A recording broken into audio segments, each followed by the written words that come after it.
বৌমা, চপগুলো ভাজা শেষ? ডাইনিং রুম থেকে প্রশ্ন করলেন শাশুড়ি মা। আমি রান্নাঘর থেকে উত্তর দিলাম, জি মা, শেষ। পায়েসের কত দূর? এই তো মা, শেষ হয়ে এসেছে। রান্নাঘরে আমি আর মর্জিনা রান্নাবান্নার কাজ করছি। মর্জিনাকে দ্রুত কাজ করার তাগাদা দিয়ে শাশুড়ি মার কাছে গিয়ে জিজ্ঞেস করলাম, মা, তারা কখন আসবেন? মা বললেন, ইফতারের আগেই চলে আসবেন। আমি রান্নাঘরে চলে আসলাম। বাড়িতে আজ মেহমান আসবে। শ্বশুরের খুব কাছের আত্মীয়, তাই আজ ইফতার উপলক্ষে বিশাল আয়োজন চলছে। মাইশা, একটু এদিকে এসে তো, গাড়ির চাবিটা খুঁজে পাচ্ছি না। নাবিলের ডাকে তাড়াহুড়ো করে ছুটে গেলাম বেডরুমে।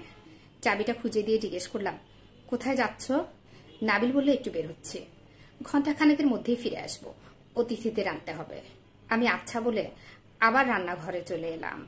নাবিলের সঙ্গে বিয়ের পর এটাই প্রথম রমজান। এই বাড়িতে প্রতিদিন হরেক রকমের খাবার দিয়ে টেবিল সাজানো থাকে। আমার তখন বাড়ির কথা মনে পড়ে। শ্বশুর এসে জিজ্ঞেস করলেন, বৌমা, আমার জন্য তোমার হাতের সুজির ওই স্পেশাল পিঠাটা করেছো তো? আমি হেসে বললাম, হ্যাঁ বাবা। কাচ্চি বিরিয়ানির গন্ধ সারা বাড়িতে ছড়িয়ে পড়েছে। শাশুড়ি মা এটা নিজ হাতে রান্না করেছেন, দেখেই বোঝা যাচ্ছে খেতে খুব চমৎকার হবে। আমার ছোট ভাইটার কাচ্চি খুব পছন্দের। আজ ওর কথা খুব মনে পড়ছে। শাশুড়ি মা আমাকে পছন্দ করে তার ছেলের বউ হিসেবে এ বাড়িতে নিয়ে এসেছেন। অর্থবিত্তে এ বাড়ির ধারের কাছেও নেই আমার পরিবারের অবস্থান। ভালো সম্বন্ধ পেয়ে বাবা মা মহা খুশিতে এ বাড়িতে বিয়েটা দিয়ে দিলেন। রান্না বান্না পর্ব শেষ করে বেলকনিতে এসে দাঁড়ালাম। আজকেও সুন্দর সব খাবারে ভরপুর থাকবে টেবিলটা। সবার সঙ্গে আমাকেও মজা করার ভান করে খেয়ে উঠতে হবে। এসব ভাবলেই মনটা খারাপ হয়ে আসে।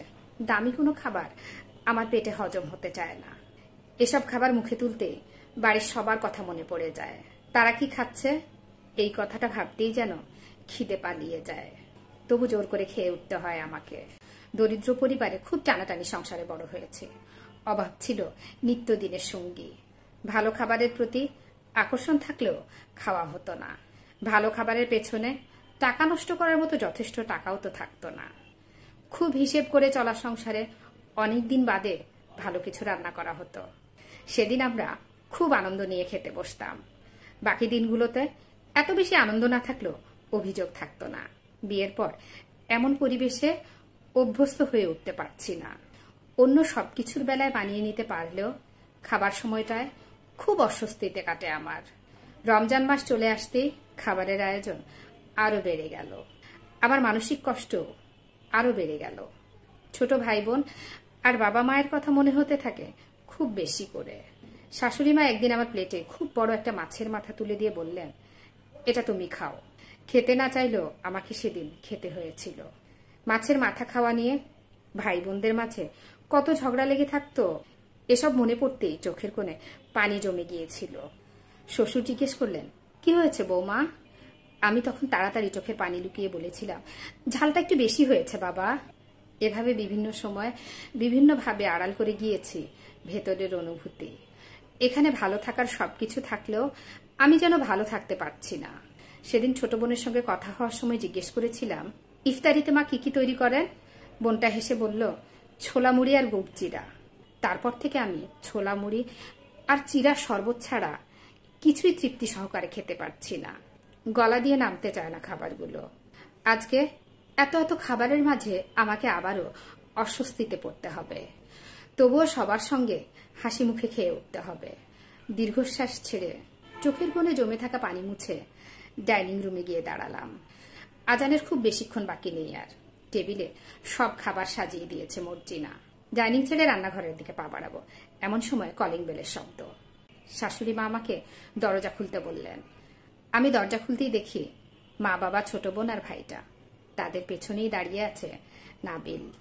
আমি চেহারা জুড়ে আনন্দ নিয়ে বললাম, তোমরা আসবে, কই জানালে না তো? মা হাসলেন। বাবা বললেন, না জানিয়ে এসে দেখলাম, কেমন খুশি হোস তুই।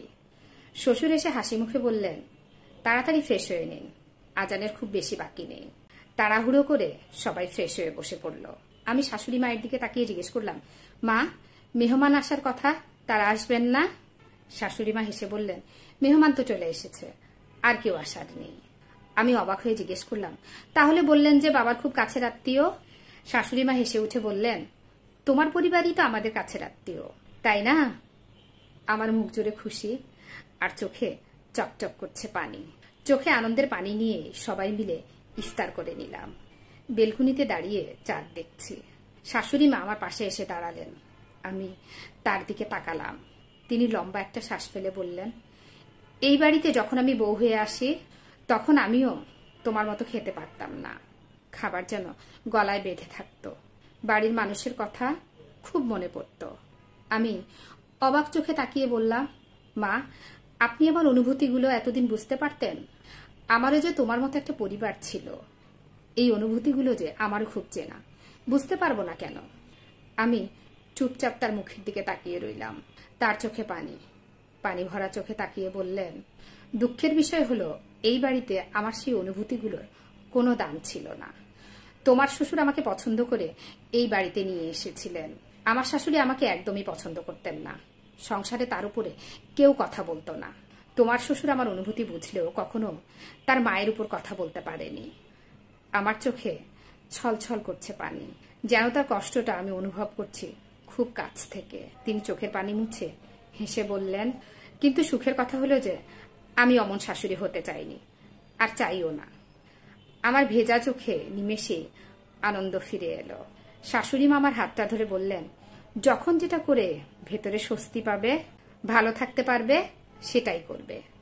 আমি তোমার পাশে আছি। ভালো থাকার এত আয়োজনে তুমি খারাপ থাকো, সেটা আমি চাই না।